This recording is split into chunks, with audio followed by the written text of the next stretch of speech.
Alright, hopefully y'all can see this. Here's a follow-up, got the Rigger American in.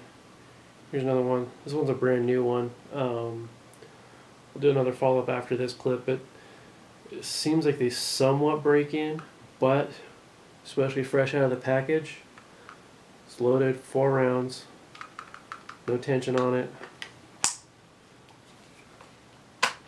Safety's on. Rack back.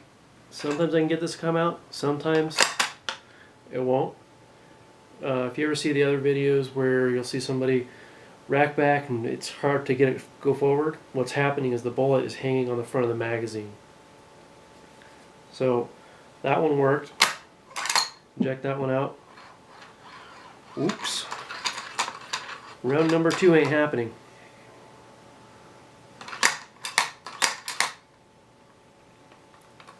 As you can see, there is round number 2 in the magazine. It's just not coming down.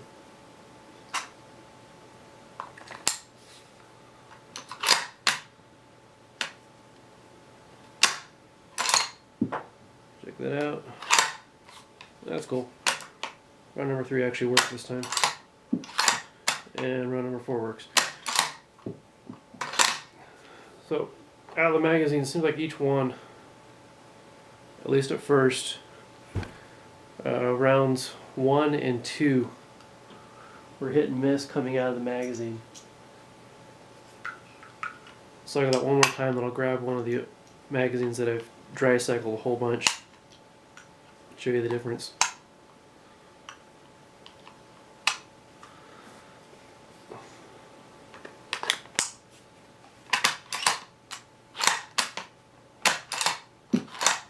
Oh, that one actually picked up round 2 already.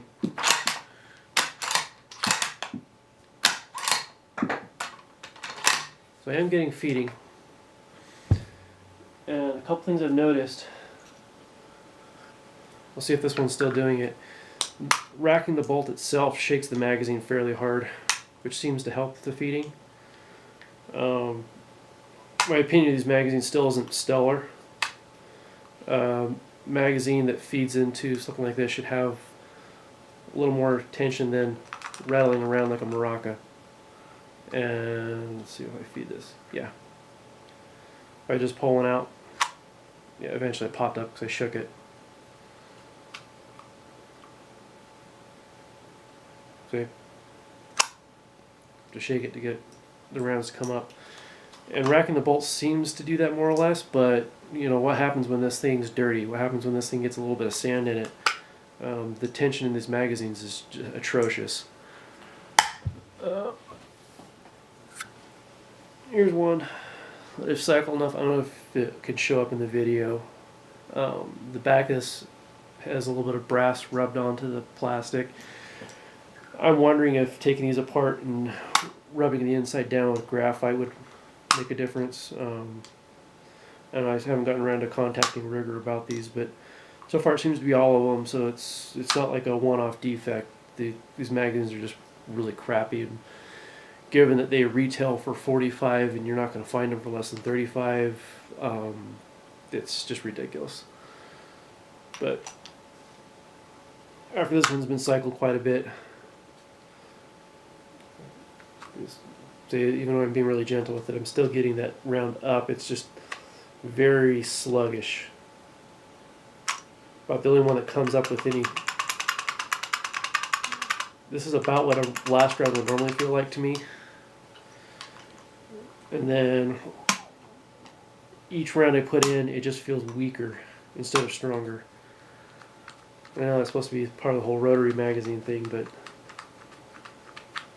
very marginal. But it does seem to break in, at least to be usable. I just don't know how much I trust it as far as it getting dirty and still working. That and it, nothing says confidence like a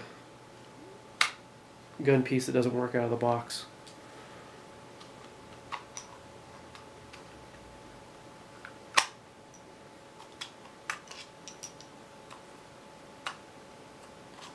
So that's that. There's some other stuff that I'll review with the remainder of the rifle.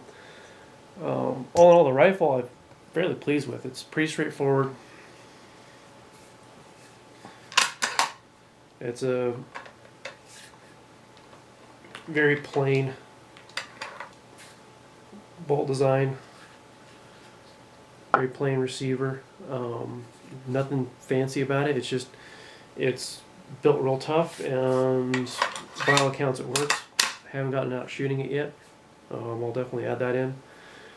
One thing I did notice, I had the same issue that a number of other reviewers had. This gap right here was not even. I did come up with a unique fix. I didn't see it in any of the reviews. I'll make a point of showing it later. But essentially under the front V-block, depending on which side this is leaned towards, if you add metal shims in there, you can push it one way or the other. Essentially what's happening is Ruger is not putting these V-blocks in the right place. They're settling when they melt, the mold's off, something. Mine was exactly off the same way that one other reviewer was, which tells me that there's something wrong with their process. But given that theirs was a couple years ago, this was brand new, I'm guessing they haven't fixed it. So what I did is, instead of going through trying to bed the entire stock, doing all this other stuff that I see people do, it was cutting up a tin can. It was real simple.